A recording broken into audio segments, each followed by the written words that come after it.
All right, guys.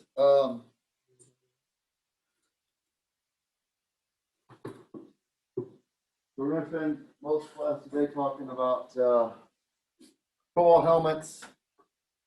I did bring in my mouthpiece that I was telling you about. Okay. So, like I said, you can see here where it's custom fitted. I'm not going to try to walk around here. I do not like this setup. I don't know why they did this, but you can see the teeth in there. Okay. Actually locks on to my mouth. Okay. So if I was used to wearing it, it'd sound a whole lot better. Okay. I don't wear this thing, but you can see I actually have to pull it off. Whereas with a regular mouthpiece, they fall out all the time because athletes don't fit them properly. Okay. But like I said, so that's the nice thing about these. I like these, but unfortunately, many of our kids didn't, 3 years ago, I think, when we offered them. All right, so when we talk about face mask removal, we have a variety of tools. Okay, the PowerPoint mentioned this trainer's angel. Okay, so that's what this looks like. Like I said, literally, I pulled this out of our drawer, which is where it resides in the drawer. We've got like 2 or 3 of them, I think. I've never carried one of these, like clinically. I've never carried one because I don't feel like they work very well. Okay, but that's what that is. So what we have instead is a couple other devices that actually work kind of similar, but I feel like work better. So this one here in my left hand is called the FM extractor. Okay. This is a $300 piece of equipment right here. $300 piece. Okay. In my right hand, I have garden shears from a local farm supply store. Nearly the same thing, right? If you look at it, nearly the same thing. This one was $8. This one's $300. Okay. I'm sorry? Just a little. So this is the type of device that I've carried my whole career. Because my previous schools, we couldn't afford this. $300 was more than 10% of my budget. Okay. Actually, I prefer this anyway. So, yeah, $300 device right here. This was here when I got here. I would not personally. I would not have spent the money on this tool. Although it does work. Then you also have a little screwdriver, electric screwdriver. Okay. And then this is what we refer to as a quick release tool. So this is for our Rydell helmets. So that's these 2 helmets here. Okay. What they have on them, these particular helmets have a little button that you pop and it pops right out. Okay. So take it here, push the button in, and it disengages. Okay.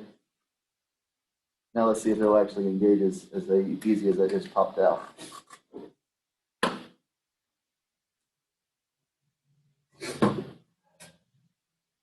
And there we go, it's back together. Okay, that's the beauty of those. The problem is sometimes they don't work as well as that. The other problem is this little button is $25 a pair. So we don't keep a lot of those in backup because they're expensive. The other thing I don't like about it is, so this is the Riedel Speed. It has one quick release. This is the Riedel Speed Flex, and it uses a different quick release button. So you gotta have multiple parts. And actually, you gotta have a completely separate tool for this one than this. But I left that tool down in the room. So, I have a variety of helmets here with me today. I didn't bring, I actually have a few more down in the room, but I didn't bring them with me. So it's come a long way since football helmets came into play.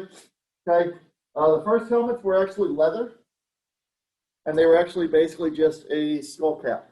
Okay, no face mask on them whatsoever. So that's what they used to wear. Till sometime in the 1960s, I believe. Okay, they used to simply wear a piece of leather on their head. Then they developed a face mask, a plastic face mask that attached to that leather. Before this more rigid shell came out. Reason for the face mask is to prevent facial fractures, right? Because people tackle with their heads, they were breaking their noses like crazy. Okay. In the 1970s, NACSA, which is the National Operating Association for Equipment Certification, National Operating Committee on Athletic Equipment. So what they do is they create the standards for which these helmets are tested. Okay. So on one of these helmets,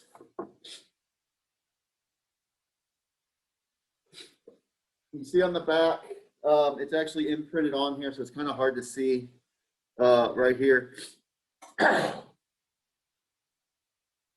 The NACSA standards says meet NACSA standard. That is required on a helmet. Okay. It's also required to tell us the initial season. The initial season of this helmet is 2020, so it's 1 year old. Okay. Maximum life 10 years with annual recertification. Okay. That sticker is required. And then this other sticker here on the side is required. This other sticker is a warning sticker. It says, no helmet can prevent serious head or neck injury the player might receive while participating in football. Do not use this helmet to butt, ramp, or spear an opposing player. This is in violation of the football rules, and such use can result in severe head or neck injuries, paralysis, or death to you, and possible injury to your opponent. Contact in football may result in concussion, brain injury, which no helmet can prevent. Symptoms include loss of consciousness or memory, dizziness, headache, nausea, or confusion. If you have symptoms, immediately stop playing and report them to your coach, trainer, and parents. Do not return to a game or practice until all symptoms are gone and you have received medical clearance. Ignoring this warning may lead to another and more serious or fatal brain injury. Okay? So every helmet has to have that sticker on it. Okay? So you can see this one has that sticker. It's a little bit different. All right, but that sticker is still there. And then this one has that sticker as well. Okay? So like I said, so this white helmet, this helmet's a year old. These two helmets here are brand new. We just got these at Christmas time. This helmet is 2015. It's actually being discontinued its use. You can see the face mask is royally beat up on this. It's bad. And then this helmet is ancient. This helmet's not been used since 2014. So let's see if I can find an initial season on this one. Oh man.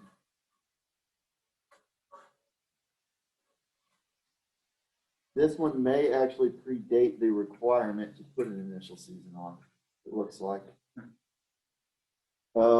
This helmet, this particular model, so this is what we refer to as the Rydell Revolution, okay?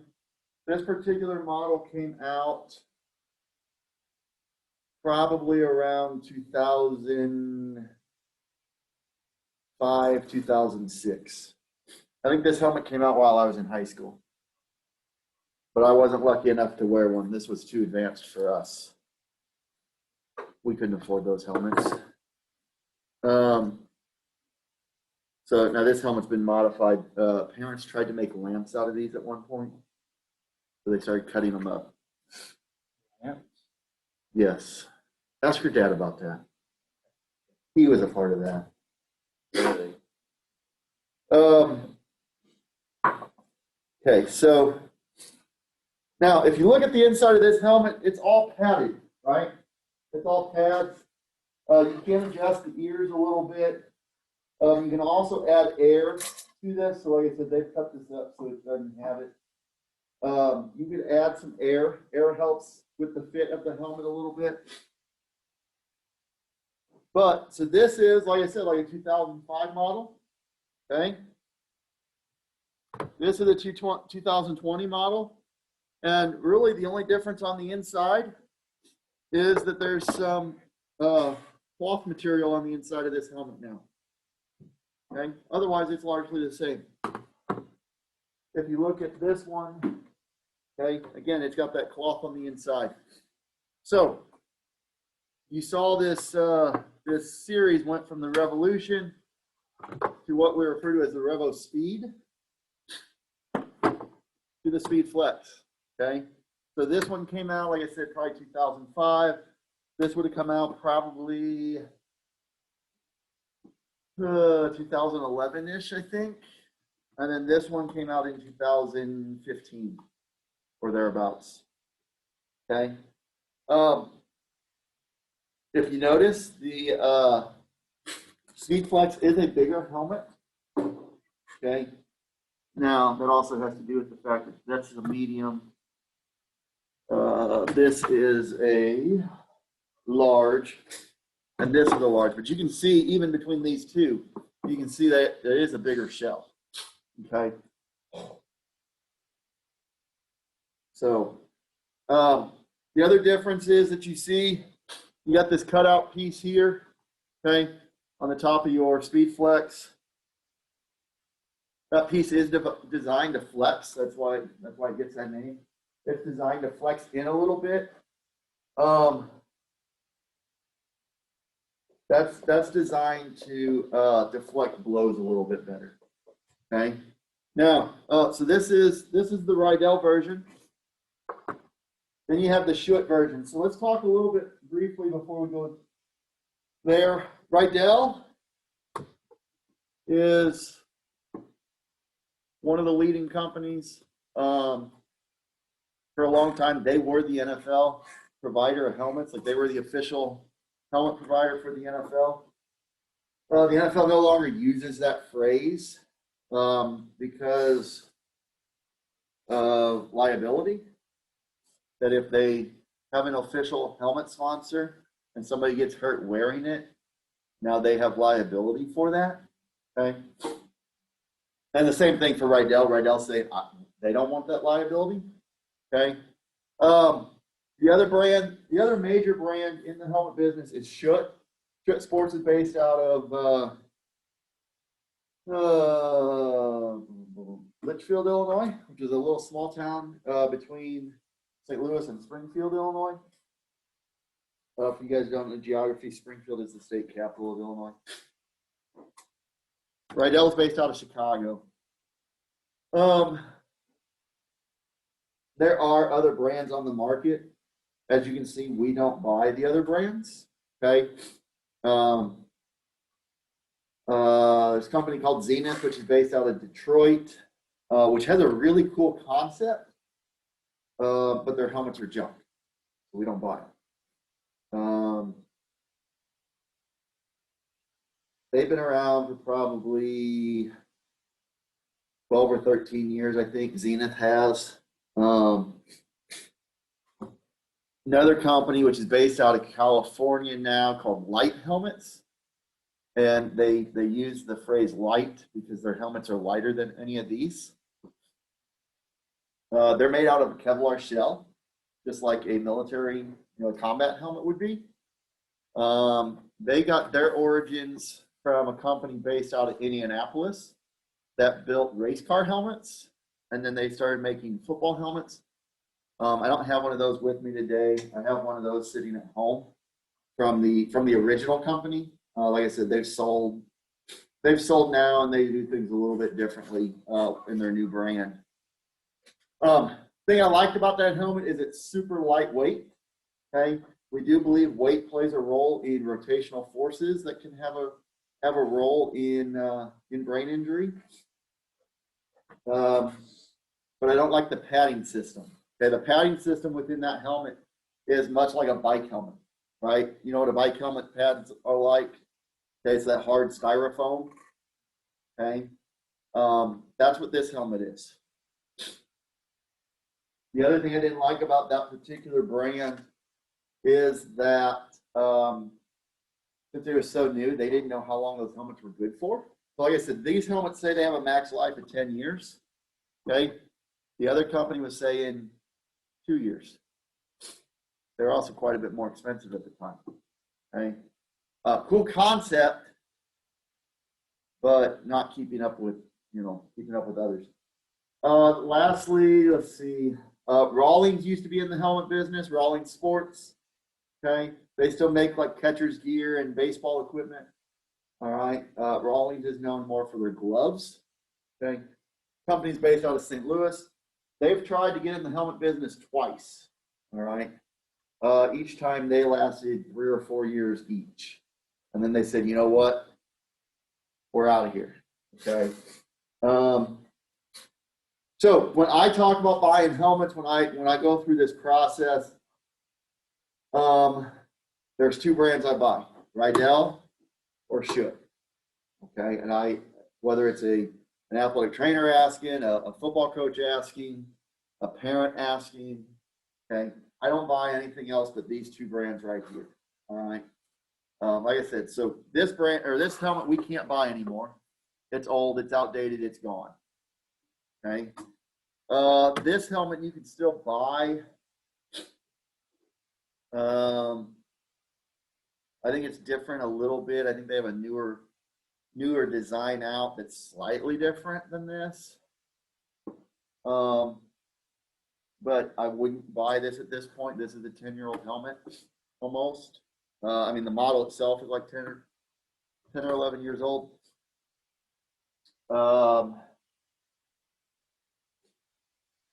So really, in large part, we got 2 choices. We got the Speed Flex.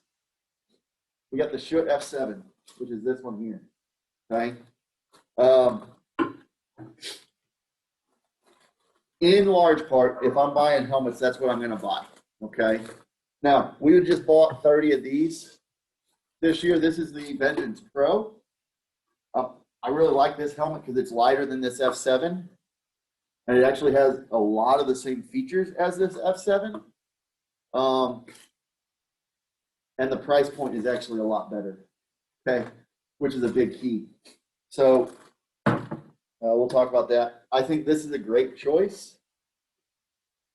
For the price point. Okay. But for the most part, a varsity player, I'm going to put in one of these 2 helmets if I have a choice. Okay. Let's see. So helmets have evolved over time. But let's talk about the reason. Okay, so this helmet says, right, the warning sticker says no helmet can prevent a brain injury, right? Can prevent all brain injuries. Okay. believe it or not, that's not the point of a football helmet. Okay?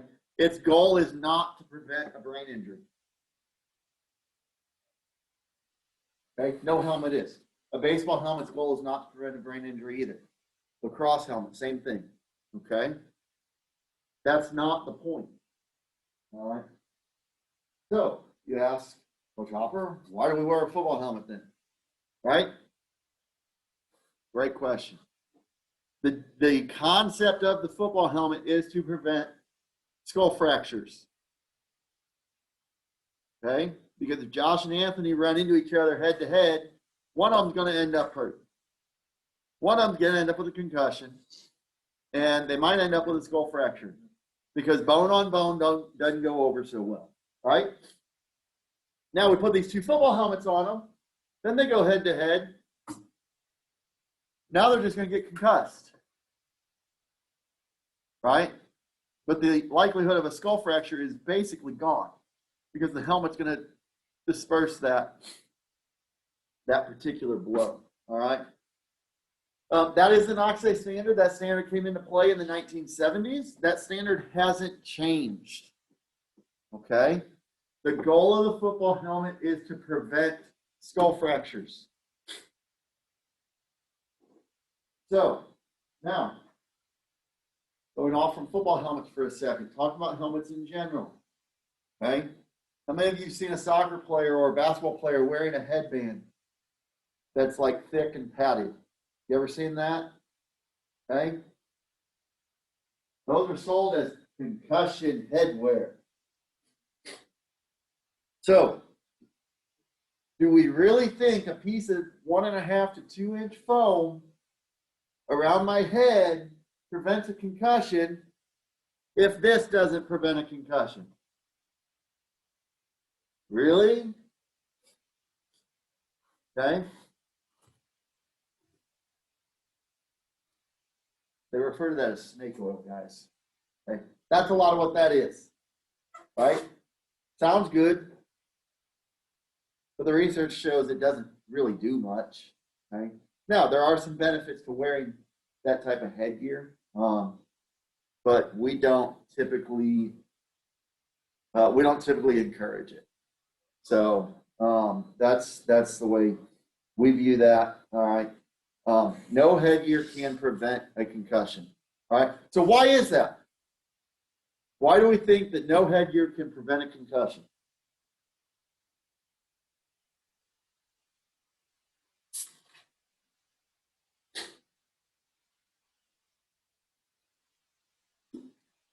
Anybody?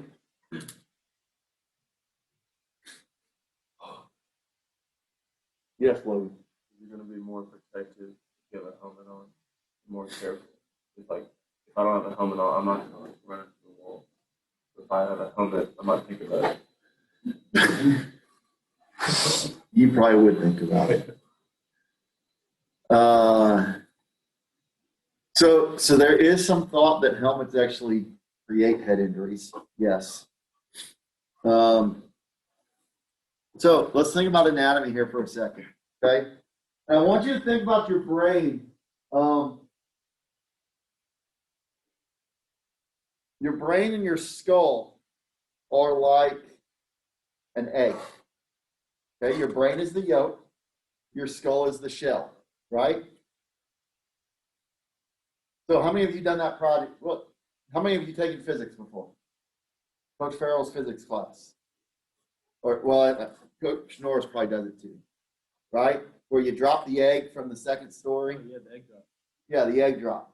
Okay, and your job is to pad it enough to protect it, right? Well, guess what? You're giving the egg a concussion every time you drop the thing, essentially, okay? It may not crack,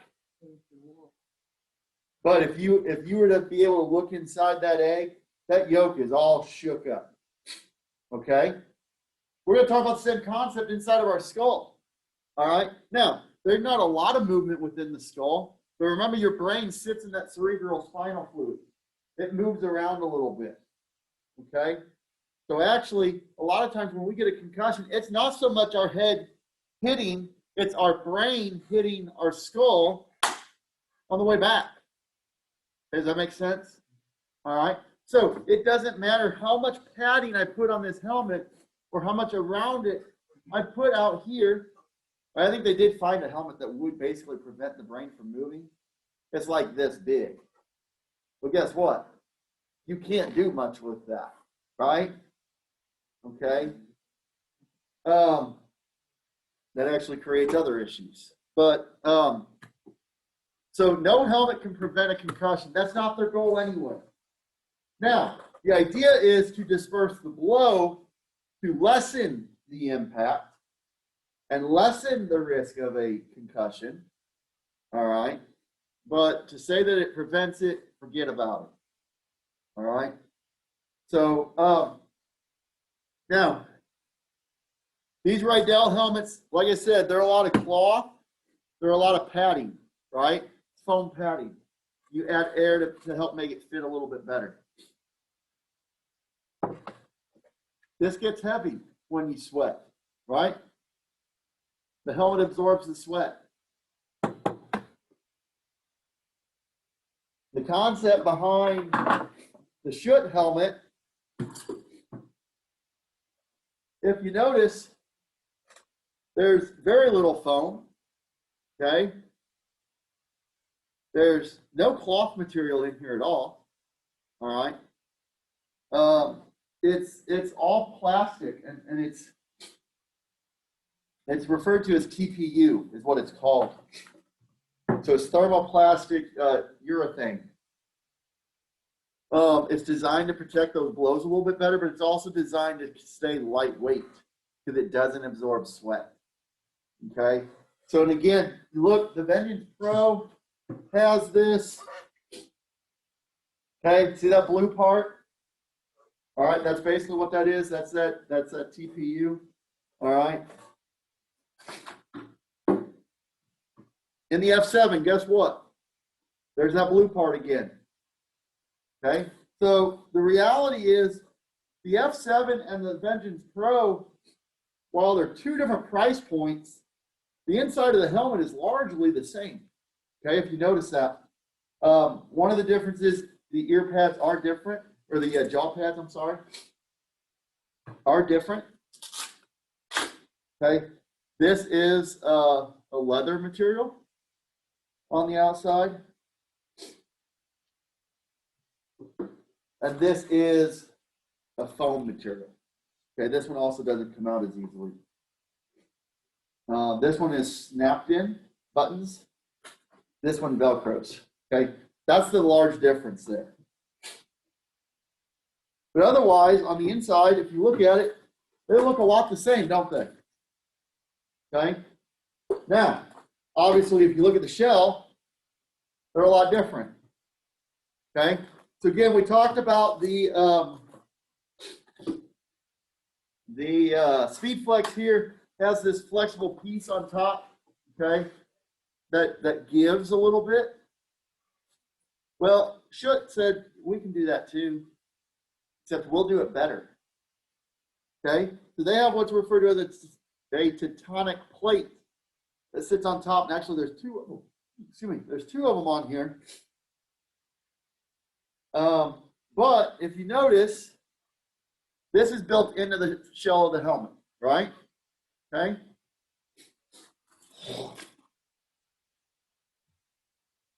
On the F7, that Tectonic plate is actually an extra piece. The shell is there. Then they add more TPU, and they add the Tectonic plate on there. Now, when you get hit there, this plate actually shifts slightly. I mean, it's not so much that I can really do much with it, okay? But it does move slightly, and that's designed to absorb the blows, okay?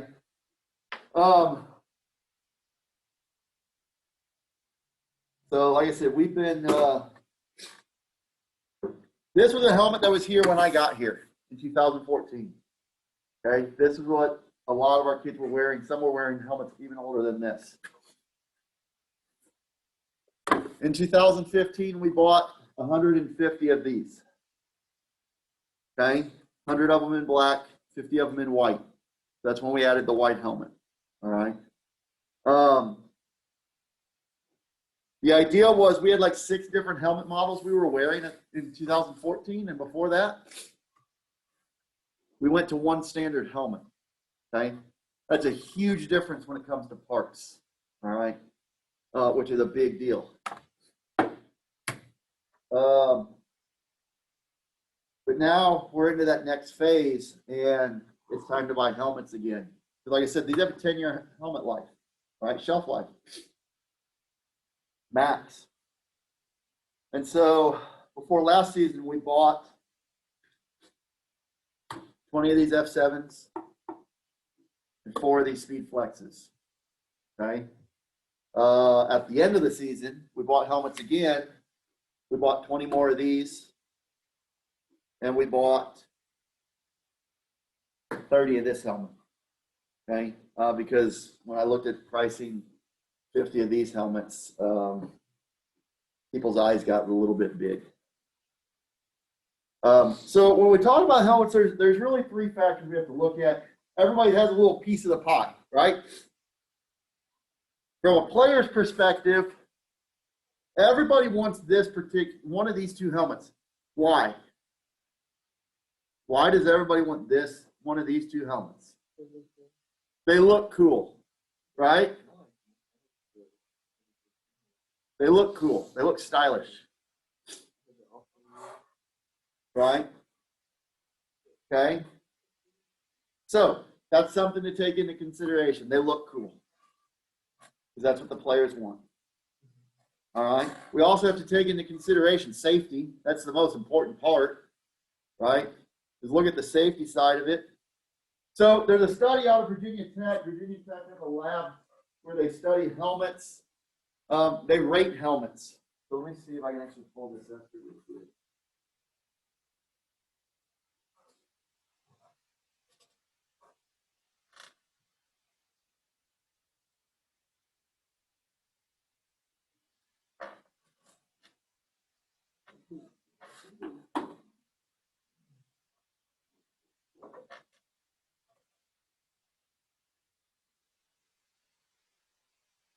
So they rate helmets. Of course, the top 2 helmets on this ratings I haven't talked about. A company called Visus. Visus is another one of those currently fly-by-night companies. Okay, they came out. They had a lot of backing from the NFL, a lot of backing from former players. They came out. They started selling, and the company went bankrupt. In the middle of a football season, company went bankrupt. Okay, they lasted about 1.5 years. I believe they also said at the time that the research demonstrated at the NFL level, players wearing Visus suffered concussions higher rates than any other helmet. Okay. Now, if you look, they are rated the highest in this newest Virginia Tech study. They now have made a recovery. The company has. They're actually owned by the same parent company as Schutt is now. And so Schutt actually sells it, or the Schutt reps actually sell the Visus helmets. But we won't be buying anytime soon. We won't be buying them anytime soon. The research just does not exist for that yet. Okay. They have come out with a position-specific football helmet. Visus has. We're not sure what that means. Okay. What does that mean? All right. But so this study's been going on for probably almost 15 years, I guess. All right. So one of the important things we look at is these ratings. Okay. Super important we look at these ratings. All right.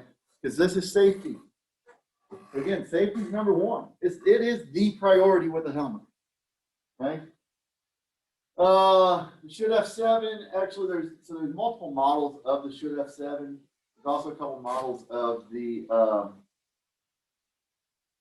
of the Speed Flex. All right. So this is the VTD. Okay. So it's going to be this helmet here. All right. Is that black one. So it's 1, 2, 3, 4, 5, 6, 7th on the list. Okay.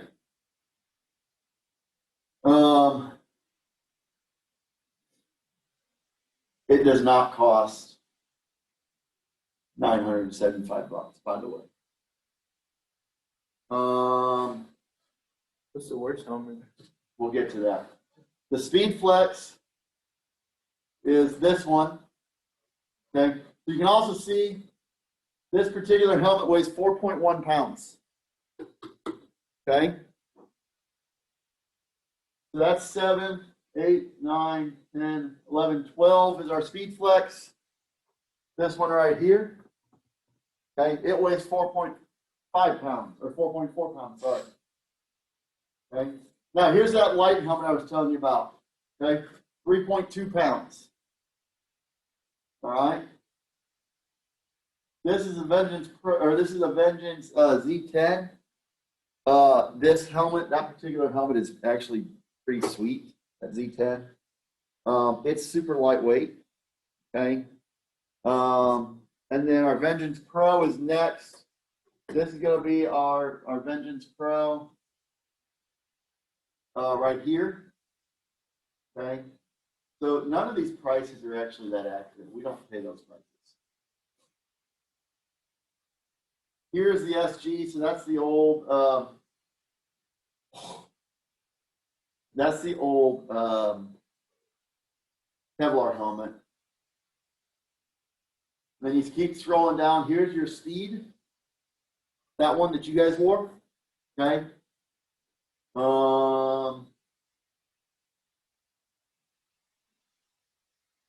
And then the Revolution actually does not exist on this list because this list only has helmets that are sold. It actually, I think we do have it up here. So, okay, now let's look at this. Okay, anything 5-star we're saying is a pretty good helmet, right? So if you look here on the packaging, these helmets, like I said, we have not done anything with them. The parts are all here still.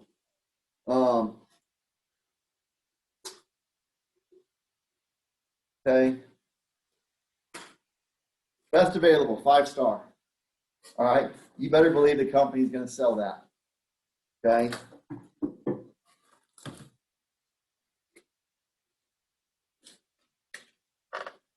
Best available, 5-star. Like I said, you know they're going to sell that. All right. Can't blame them.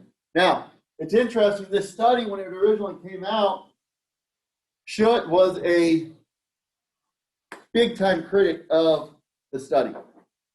They did not like it. Why do you think that is? Their ratings were down. Okay. Now that their ratings are some of the highest, guess what? Like I said, they're selling it like crazy, right there on the side of the helmet. Okay. The original studies when this group started this helmet rating system was largely funded by Rydell. At the time, Virginia Tech wore all Rydell helmets. They all were wearing a Revolution. They were wearing what was referred to as the Revo IQ. Okay. And so what they had done was they had taken this particular helmet and they installed helmet sensors. They installed accelerometers inside of this helmet. Okay. Those accelerometers then transmitted via Bluetooth back to a laptop. And they would tell us what kind of hits players were taking. Okay. That's where Virginia Tech got started. Now they call that system the HITS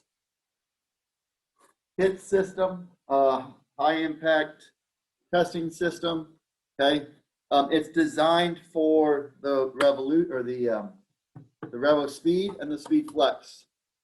Okay, so again, that's what Virginia Tech was studying, and they were studying a system that was only available in a Rydell helmet. Okay, you couldn't put it in a Schutt helmet. You couldn't put it in a Zenith helmet or anything else. All right, and so like I said, Schutt wasn't a big fan of the rating system. Now they've obviously expanded. So best available is our best. You know, today we're not going to buy a helmet that's not a 5-star helmet. Okay, and there are critics of this research still to this day. There are limitations to this study. However, it is the best available research we have. Okay, and so now the nice thing is there's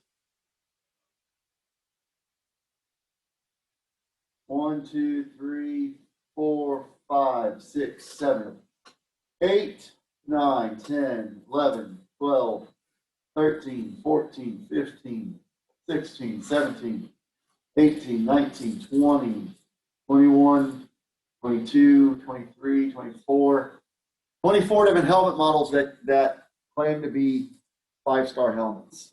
Okay, you can find a helmet that works for you that is 5-star. Okay, because if you're buying these other ones, now it's 4-star, and they only list the 2 4-stars. Okay, if you're less than a 4-star, that company is going to quit making that helmet because they're not going to sell it. All right. Let me see.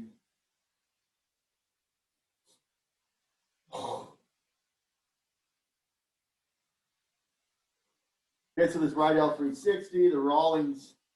Okay, again, here's Rawlings making their attempts. This SG helmet, that's the one I have. Like I said, it's a cool concept. Okay. So again, there's a bunch of 5-star helmets here still. All right.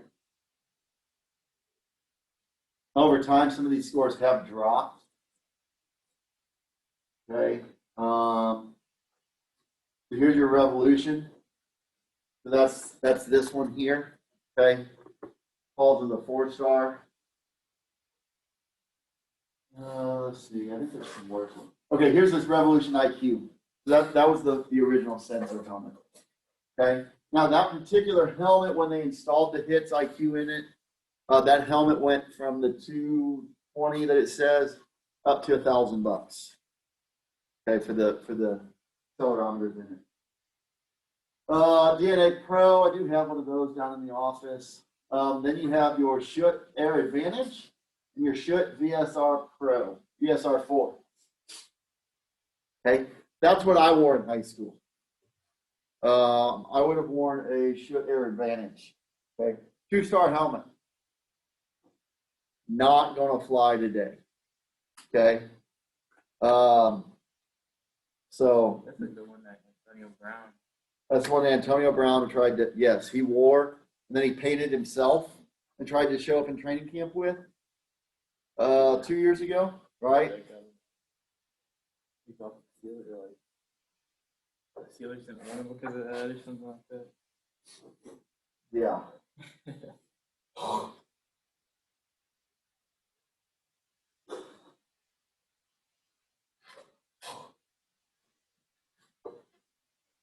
Then you got the Adams A2000 Pro Elite that got no stars at all.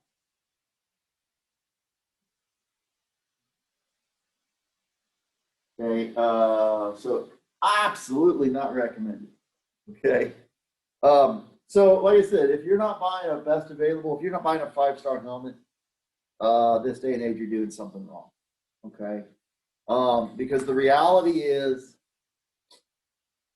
as many flaws as we may be will find in this helmet rating system, it is what people are using to research. Okay, and when a lawsuit happens, that's what they're going to point to. All right, is they're going to look at that study and they're going to say, why is my kid not wearing a 5-star helmet? especially when there's 24 options. Okay. All right. So, so you have that. You have your looks cool.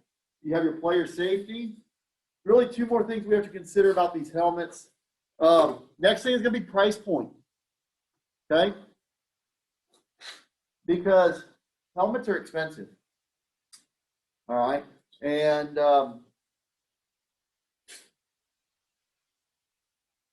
you got to be careful about that. Okay. Because, like I said, so that Vices Pro helmet, that's $1,000 helmet, $975. Well, if I put Anthony in one, but I don't put Josh in one, guess what? Josh's parents are going to get upset, right? Or vice versa. Okay. So how do I decide who gets what helmet? All right. So ideally, you want to have a lot of the same helmet. Okay. Ideally.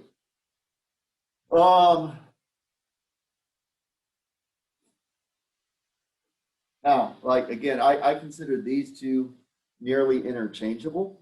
All right. One reason I bought so many F7s is because we got a better deal on them. Okay. But again, I mean, the F7 rates higher than the Speed Flex does on this scale. But I got a better price point. So you get your price point. And then the fourth one is, like I talked about with parts. Okay. When we were wearing these in 2014, we had 6 or 7 different helmet models. They had different parts that associated with them. Okay. No part from this helmet, other than the screw and maybe this piece of plastic clip, no helmet off or no part off this helmet fits any one of these helmets. Okay. And again, other than the screws, because the screws are basically pretty standard, screws off of this helmet will not fit this helmet or that helmet. Well, the screws will, nothing else will. Okay. So that's the other thing you have to consider is the more helmet models you have, the more parts you have to have available. Okay, the more different types of parts you have to have available. So that's kind of the stuff we looked at when we were looking at helmets, was finding a balance point. Does that make sense? Okay. So what here, I'll show you.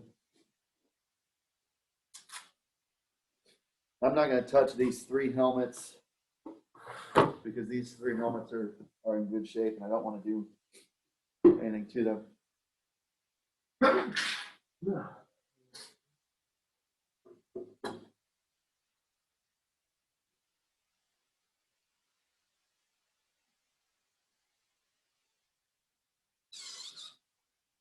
But I'll show you what this device looks like here in a second.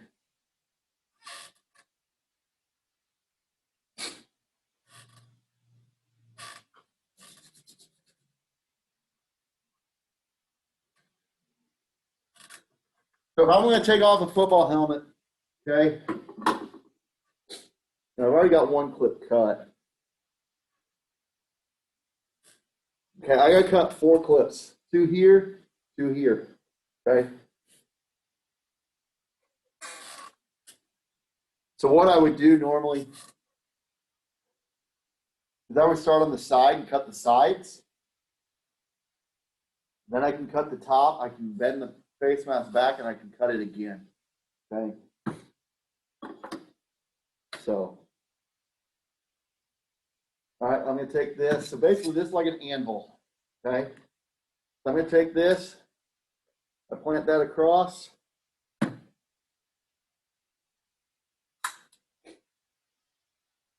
It slit right through. Okay. Cut right through that. That's a little bit harder here. Let's see if I can get this cut.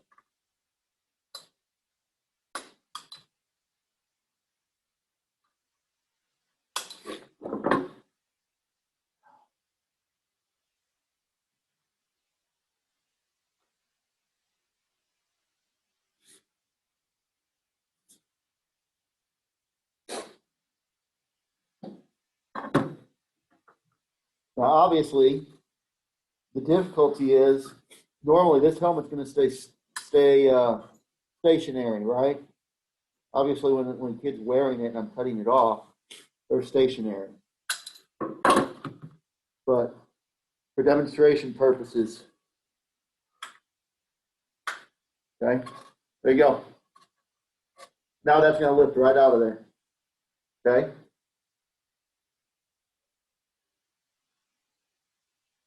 So that would typically lift right out. So that's the nice thing. This is pretty sharp. Okay, that cut that pretty easily.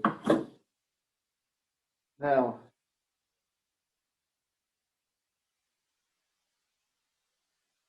let me see how well. Let's try the Trainer's Angel.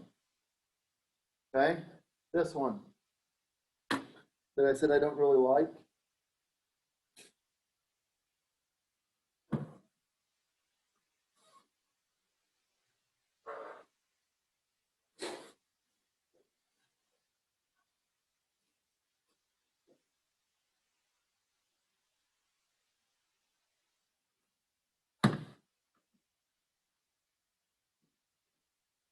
I'm actually not even sure how to put this on.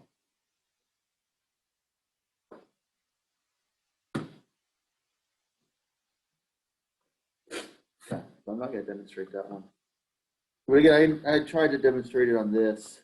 Okay, but again, you're going to clip. It's just going to go underneath and slice it. Okay. Like I said, I am not a fan of this. I don't even understand how it works with that. I'll show you what this one looks like. Okay, again, same thing. So again, this is my $8 tool, right? That's my $300 tool.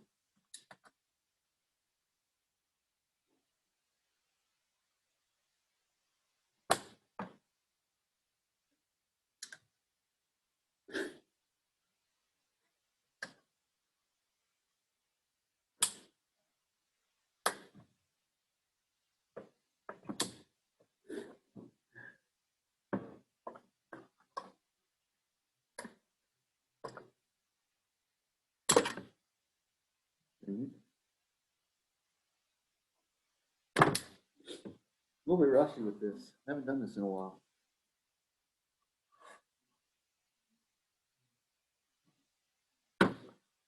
Actually, I'd have to take off the whole thing, so I'm not going to. Okay, really, this is a last ditch device. All right, because what I would much rather do is pop my clips here, okay, on either side, and then take out my screwdriver.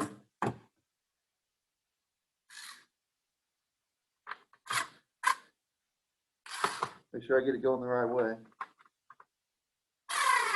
Nope.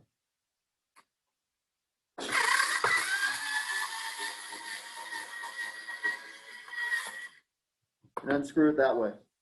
Okay, that's what I prefer to do. But like I said, sometimes those screws get rusted, or they get mangled in there pretty good. And you just can't get them.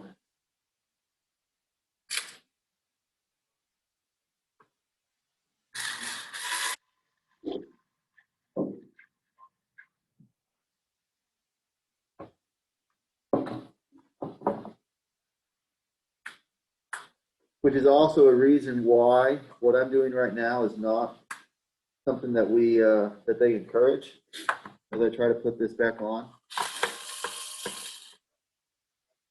And that's to use my screwdriver to screw this on. Okay, what they tell you to do is use a manual screwdriver. All right, because this electric one, I'm going to tighten down so tight that getting it off is hard. Okay, so now getting it out is harder, but that's the way we normally do it. You just have to have practice at it. And again, that's a quick release. And here's what I like about this particular helmet. Okay, again, So they went away from the quick release, or should never had. They sell a quick turn, a quarter turn screw. Our short rep does not like them. He actually recommends we not buy them, so we don't. We just use regular screws, regular clips. But then on the top here, if you notice, there are no screws. Okay, so if I was to take these two side pieces off, this face mask folds up and twists right off. Okay. Okay, so there are screws, but they're not attached to your face mask. Okay. So, all right, we're almost out of time. What questions do you have about any of this stuff?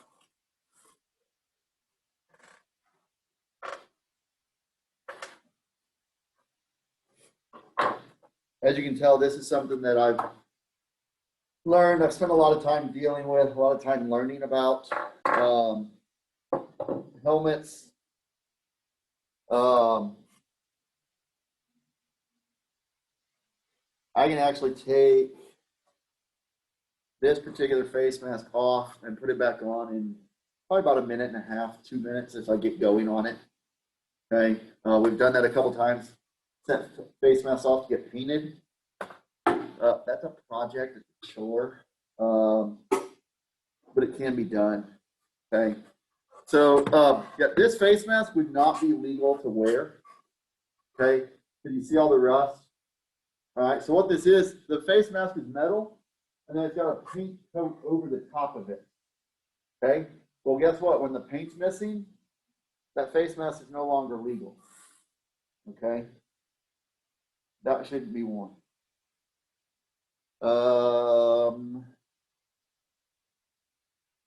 Somebody wore that helmet last year.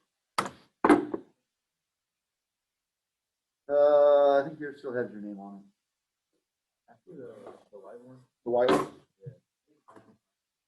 Oh, I'm sure it did. Yeah, I never got one.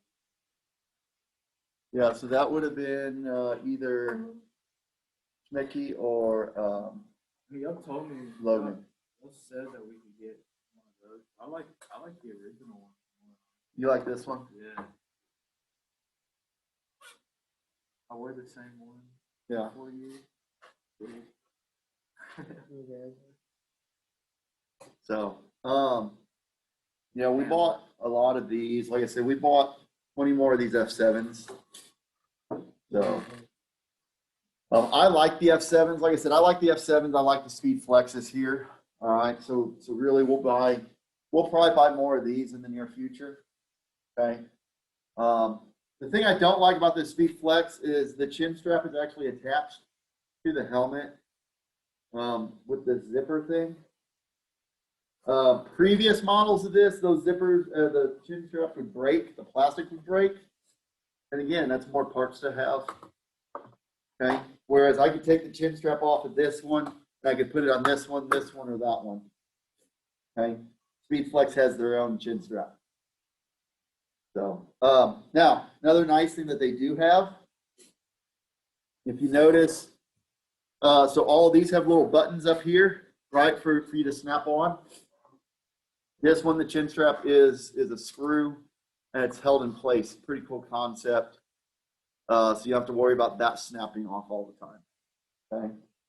But otherwise, like I said, I like both of these. I like this one as well. This is going to be for our younger kids because it's a lighter helmet.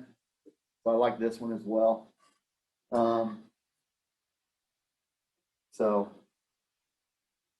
Like I said, helmets are good for 10 years. So the ideal solution is to be rotating helmets in and out constantly. All right, because I don't know of many parents who are good with their kid wearing a 10-year-old helmet, or an 8-year-old helmet.